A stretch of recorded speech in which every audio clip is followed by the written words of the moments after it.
Hello, Virgo. Kumusta kayo, Virgo? Ano meron sa inyo ngayong week na to?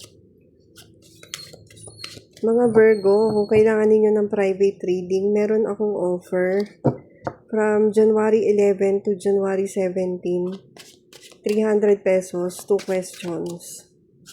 I-message nyo ako kung gusto ninyo magpabook. Okay? Hindi po ako nagre-reply sa mga hi, hello. Maging intentional po kayo sa pagme-message kung ano kailangan ninyo.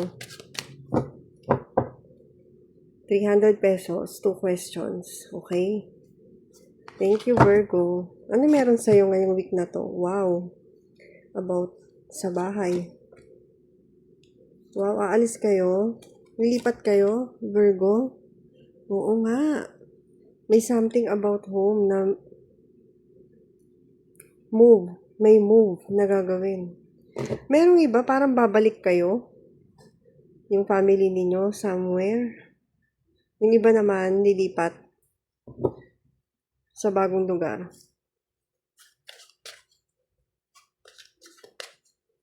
Or pwede ring asawa mo to kung may asawa ka or kayo ng partner mo. Pwede ring yung career mo, magle-level up ka.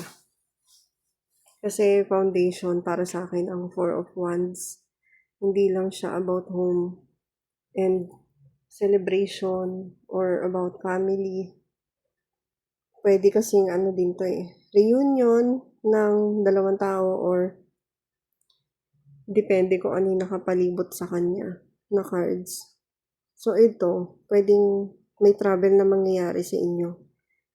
Yung iba sa inyo, nasisense ko, mas magiging secured kayo financially kung nilipat kayo ng trabaho sa ibang lugar. Nasa-channel ko siya, guys. Wala dito sa cards.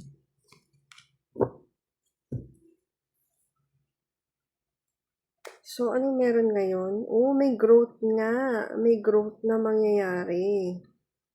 Pagdating sa structure mo, sa foundation mo. Kung ano man yon, spiritual, material, o sa trabaho mo, sa pag-aaral mo, may growth na mangyayari. And, para siyang abrupt, yung energy. And then, para siyang bigla kang magiging hyper. Kapag na-realize mo na or nag-sink in na sa'yo, and then magiging grounded ka na ulit. Ganun yung nararamdaman ko sa energy ng Virgo. And then yun nga, something to celebrate. So, celebration din. Ang ganda nung first and last. Something to look forward to, Virgo. Meron kayong isa-celebrate this week?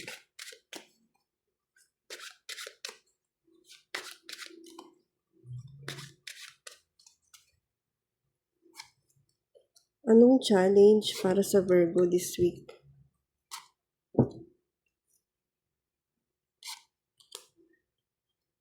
Yung mga creative ideas ninyo, kung paano ninyo ma-materialize.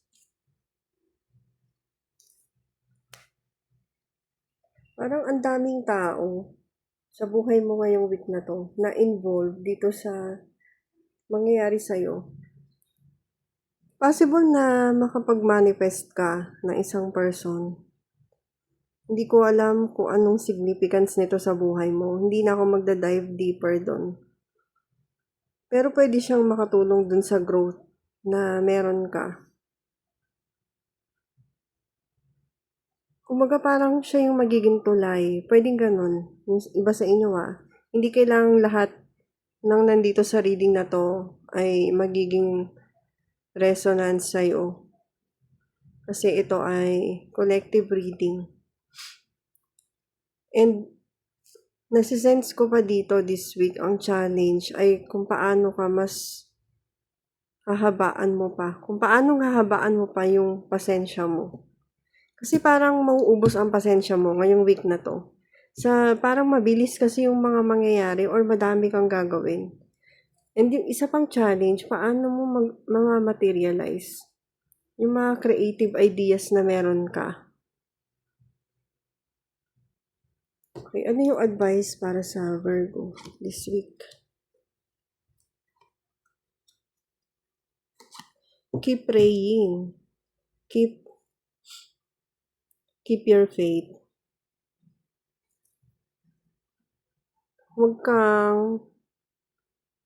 Huwag kang ma-stuck dun sa feeling na kailangan mong mamili.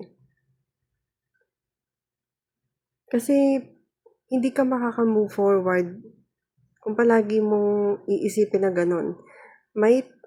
Merong mga pagkakataon na hindi mo kailangang mamili. Kailangan mo lang alamin yung priority mo. So, sana makatulong to sa'yo, Virgo. Maraming salamat.